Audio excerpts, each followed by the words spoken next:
ठट्टो district reporter Mohammad Shafiq जो कि असां काशिफ थैलेसीमिया ट्रस्ट फाउंडेशन पारां गुज़र 20 सालन खां ख़िदमत इंसानियत में मसरूफ़ ऐं मशगूल आहियूं। पाकिस्तान में रत जी ख़तरनाक बीमारी थैलेसीमिया में मुब्तला मासूम ॿारनि खे माहवार मुफ़्त खून दवाऊं ग़िज़ा ख़ुराक बहितर तालीम तरबियत रिहाइश ॾियण सां गॾोगॾु संदन बेरोज़गार वालिदैन खे ख़ुदि रोज़गार स्कीम तहत ऑटो रिक्शा ऐं सामान सां भरियल दुकान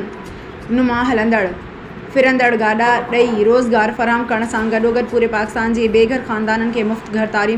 तामीर कराए ॾियण सां गॾोगॾु ग़रीब ऐं यतीम नियाणियुनि खे डाच ॾेई खेनि इज़त सां रुख़सत करण तोड़े पाकिस्तान जे हुनरमंद ग़रीब औरतुनि खे सिलाई मशीनूं ॾियारे तोड़े कुदरती